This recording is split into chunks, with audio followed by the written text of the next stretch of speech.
Ridge stuns Bill while Ivy sets up Electra, driving her into RJ's arms. Today on Bold and the Beautiful, Electra confides in RJ, and Katie defends her decision. Daphne caught Ivy stealing a letter Electra wrote for Will as Eric told Ridge he's coming home. At Eric's, Katie and Brooke continue to condemn each other over what's passing with Eric. Bill and Donna join them as Brooke accuses Katie of stealing Eric. Katie reminds her family that Eric is an overgrown man who makes his own choices. Bill points out that Ridge and Brooke discarded Eric. Ridge comes down and shocks them each by agreeing with Bill. Brooke denies it, but he insists. Ridge explains that he and his father had a long discussion and he realized he'd forgotten him. He tells his woman that he ignored what his father demanded and he should have heeded to him. Donna hopes he keeps hearkening to his father. She reminds Katie and Brooke they're sisters and also heads upstairs to see her husband. Katie tells Ridge it's lovely Bea had an epiphany and she hopes he can move Brooke they didn't steal Eric. Bill says they all need to move forward as grown-ups after the kumbaya moment. Ridge announces Eric is no longer working for Logan. Katie growls. Ridge says they need to rip the contract up. Katie accuses him of speaking for his father like he's a child. They dispute about where Eric belongs. Ridge reprises Eric doesn't work for them anymore. Bill and Katie remind them they've a deal and a pledge. Katie says he can do whatever he wants once he's fulfilled his commitments. Bill refuses to start from scratch with a new developer. Katie says they gave Eric the respect he deserved. Ridge bellows they gave him nothing. He's coming home to where he can thrive. In the design office, Ivy flashes back to stealing the letter that Electra wrote for Will. She says it's for Electra's own good that she not meet with Will and sort effects out in the office. Carter says Will looks lousy with solicitude about Electra. Will tells him he needs to get Electra off his mind. He'll lose it if he has to suppose about that girl for another alternate. Carter says whatever this is, he'll overcome it. After Will leaves, RJ shows up and asks Carter to look at a contract since he can't follow the language. Willow and Kingsley walk in and supplicate RJ to come out on the city with them. He turns them down but tells them to have fun. Once they exit, Carter admits he's shocked. He adds there are plenitude of other beautiful women at the company. RJ agrees. He's thinking of Electra. She's captured him like no other woman ever has. Carter reminds her that she's Will's girlfriend. Will goes to the design office and accidentally snaps the choker Electra gave him. Ivy substantiates this. Will groans and walks out, leaving the choker before. Ivy thinks it over and also puts the choker on Electra's office. Electra wanders into the exchange and tells herself, "We're going to get through this, Will." She paces and hopes her note will help them put the mess with Dylan behind them. She sits and gapes at the door, wondering where Will is. Electra goes to the office.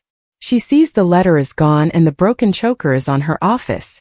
As she starts bawling, Ivy watches from the doorway. Electra assumes this means he's chosen Dylan and runs off. Ivy follows her to the exchange, sees her sitting alone, and also goes into the office to see RJ.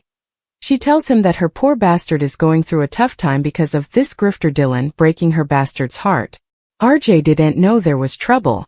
Ivy says it's major trouble and asks him to find a diamond she dropped in the exchange. When he enters, he finds Electra weeping.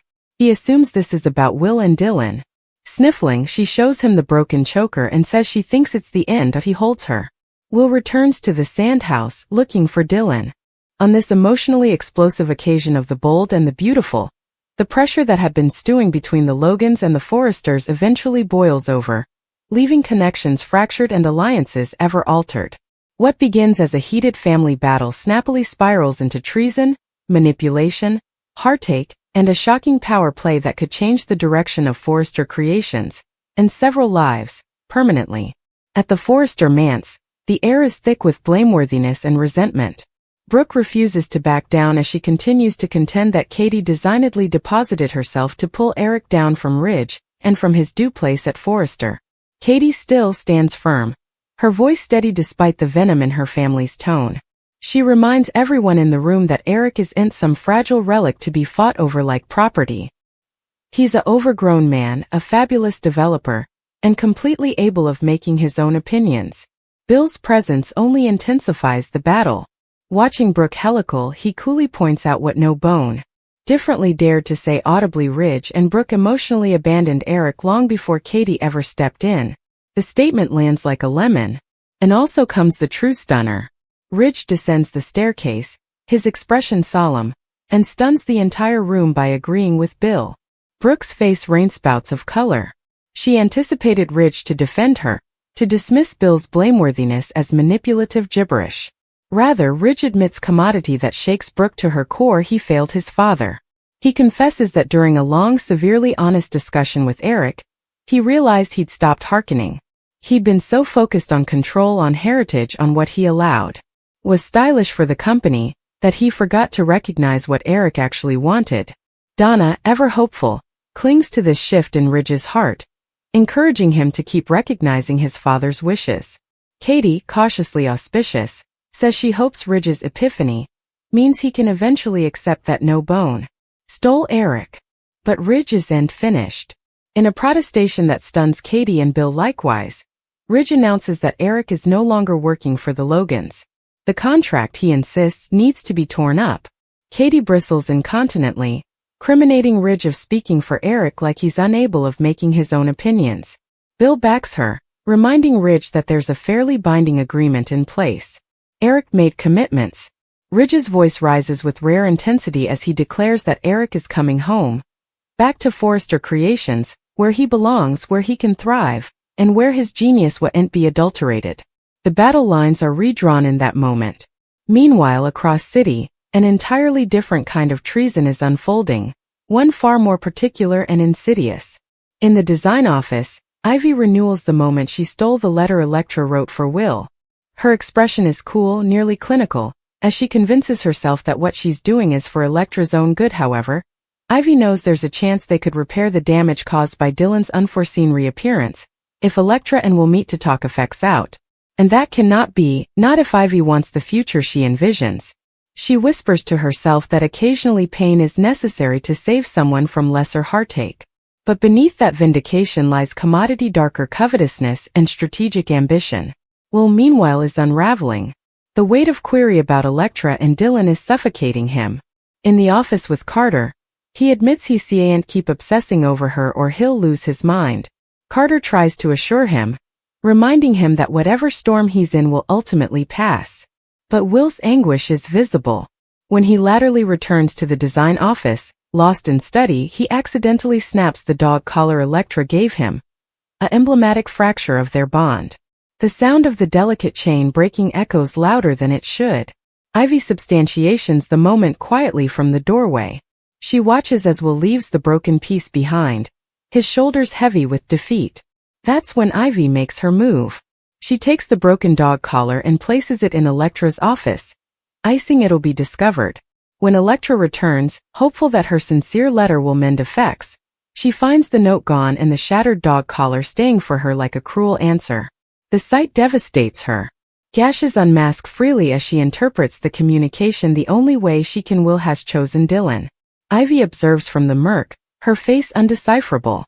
Electra flees to the exchange, agonized and lowered. Ivy wastes no time enforcing the coming phase of her plan.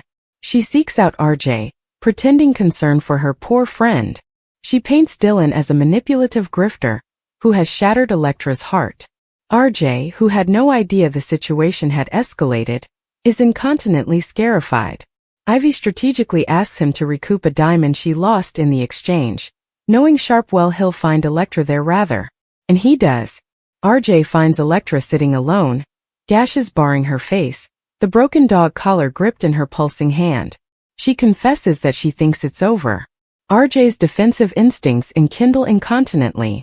He pulls her into his arms as she sobs, and in that moment commodity shifts. His passions for her, passions he'd tried to suppress out of fidelity to Will, face with inarguable force. He holds her not just as a friend, but as someone who cannot stand seeing her in pain. Back at the sandhouse, Will storms in, searching for Dylan. He's hopeless for answers, ignorant that his silence and the missing letter have formerly caused disastrous misreading. When he realizes Dylan isn't there, the weight of remorse crashes down. He renewals the snap dog collar in his mind, wishing he could rewind the moment. If only he'd stayed. If only he'd talked to Electra. But Ivy's hindrance has formerly set events into stir. Latterly, as RJ gently wipes Electra's gashes down, she confesses that she feels foolish for believing in ever. RJ tells her she deserves someone who fights for her, someone who doesn't let confusion or fear break what they have. His words land vocally but forcefully. For the first time since discovering the broken dog collar, Electra feels commodity other than despair. She feels seen. Unknown to them, Ivy watches from a distance, satisfied. Her advised manipulation has achieved its immediate ideal, driving Electra straight into RJ's arms. But what Ivy doesn't anticipate is how snappily genuine emotion can complicate indeed the most strategic plan. As night falls, Rich pays a private visit to Eric. Their earlier discussion still echoes between them. Ridge assures his father that he meant what he said. Forrester Creations is his home, and Ridge intends to restore his place there completely. Eric studies his son precisely, seeing both sincerity and urgency. He reminds Ridge that leadership isn't about control. It's about hearkening. Ridge nods, lowered. The power struggle with the Logans is far from over. But for the first time in a long while, father and son feel aligned. Across city, Bill and Katie map. Bill warns her that Ridge's protestation isn't just emotional, it's tactical. However, it could enkindle a commercial war if Ridge gashes up the contract. Katie insists she won't let Eric be used as a pawn. The future of the company hangs precariously in the balance. And in the quiet fate of heartache, Electra allows herself to lean into RJ's steady presence. She doesn't know that Ivy finagled the circumstances that brought them together. She only knows that when she felt most alone, RJ was there. As they sit near, participating vulnerable silence, the chemistry between them deepens into commodity inarguable. Meanwhile, Will eventually pieces together what might have happened when he realizes the letter is missing. Fear sets in. He rushes back to the office, determined to find Electra and clear everything up. But when he sees her through the glass, wrapped in RJ's grasp, he freezes. The sight shatters him. In that suspended moment, all the misconstructions, pride and manipulation meet. Will's face hardens, misunderstanding the closeness as evidence that he was right to mistrustfulness. He turns down before they see him, his heart breaking in silence. The occasion closes with 3 resemblant images: Ridge standing beside Eric in renewed fidelity, Ivy watching her precisely constructed dominoes fall into place, and Will walking alone into the night, ignorant that the topmost treason wasn't Electra's but Ivy's. In true bold and beautiful fashion, love, power and family collide in a waterfall of consequences that promise indeed lesser bouleversement ahead.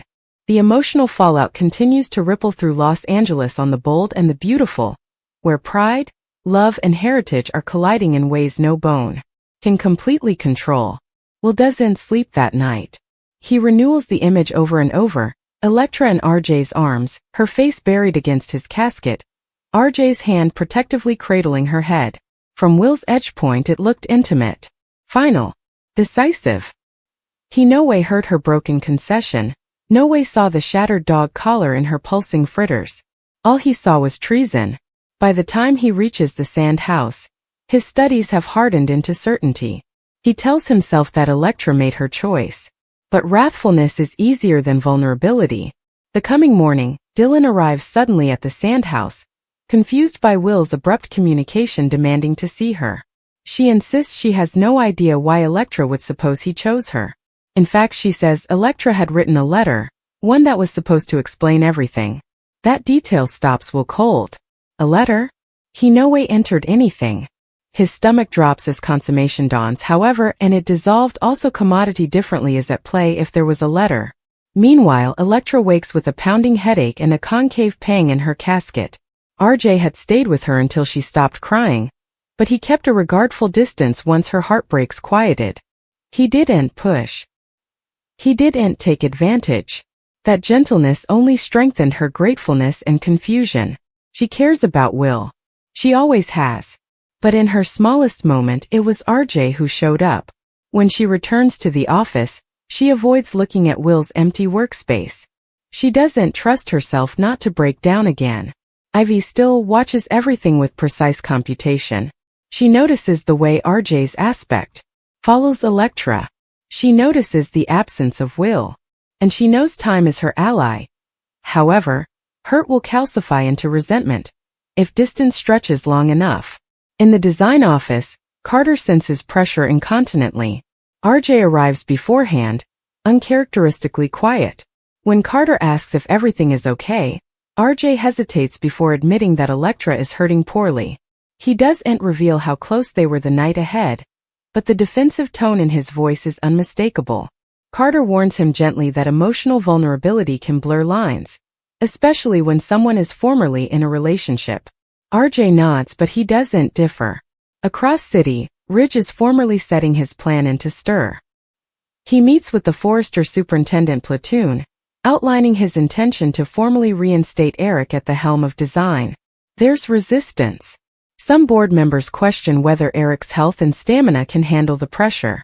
Ridge silences them with quiet conviction. "My father erected this house," he says, "and he's not done structure." Katie, hearing rumors of Ridge's maneuvering, storms into Bill's office. She refuses to let Ridge paint her as someone who exploited Eric.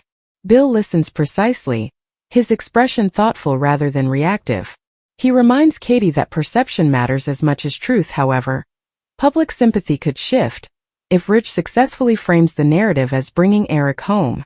Katie's voice wavers, not with guilt but with fear. "What if Eric thinks I betrayed him?" Bill's response is firm. "Also, we make sure he knows you didn't." Back at Forrester, Will eventually confronts Electra. He doesn't ease into it. He asks bluntly if she's moved on. The blameworthiness in his tone stuns her. She demands to know what he means. When he mentions seeing her with RJ, her eyes widen, not in shame but unbelief. She explains she was devastated. She allowed. He'd chosen Dylan. She tells him about the missing letter and the broken dog collar left on her office like a communication. Will's confusion glasses her own. He swears he no way saw the letter and that the dog collar breaking was an accident. As they erect the mystification together, dubitation begins to form. Someone obtruded. And there's only one person who had both access and motive. Ivy. Electra's face pales as she considers it. She had commended in Ivy about the letter. Ivy knew where it was.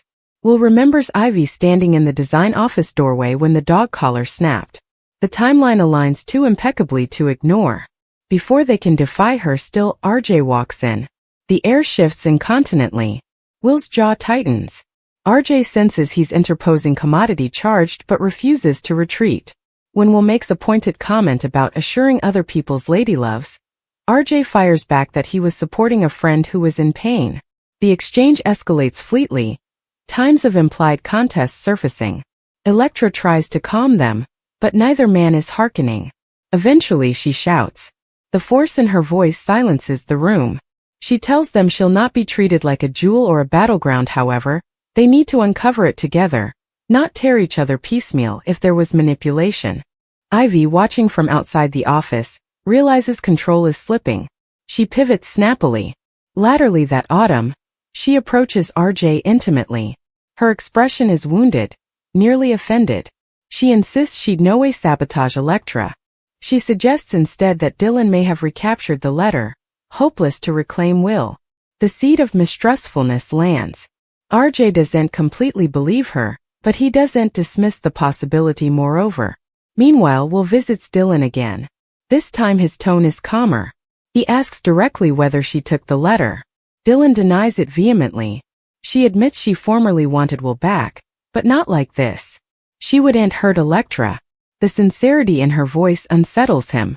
As reservations curve, Ridge delivers another shockwave. He calls a press conference publicizing Eric's sanctioned return to Forrester Creations as supereminent developer. The media delirium is immediate. Brooke watches the broadcast in unbelief. Katie feels blindsided. Bill still recognizes the strategic brilliance. Ridge has made it public, making any contractual disagreement appear petty in comparison to a family reunion narrative. Eric, standing beside Ridge during the advertisement, looks both proud and reflective. When asked directly whether he felt stifled working with the Logans, he answers diplomatically, "I'm thankful for every occasion. But home is where your heart continues to produce." The statement is gracious but unmistakable. Back at the office, pressure among the youngish generation glasses the commercial storm above them. Electra decides she needs the verity further than she needs comfort. She confronts Ivy directly. First, Ivy denies everything. But Electra notices the flicker in her eyes when she mentions the dog collar. Under pressure, Ivy's countenance fractures. She insists she was trying to cover Electra from ineluctable heartache. She claims she saw how deeply RJ watched, and believed Will would only hurt her ultimately. The concession lands like a poke. RJ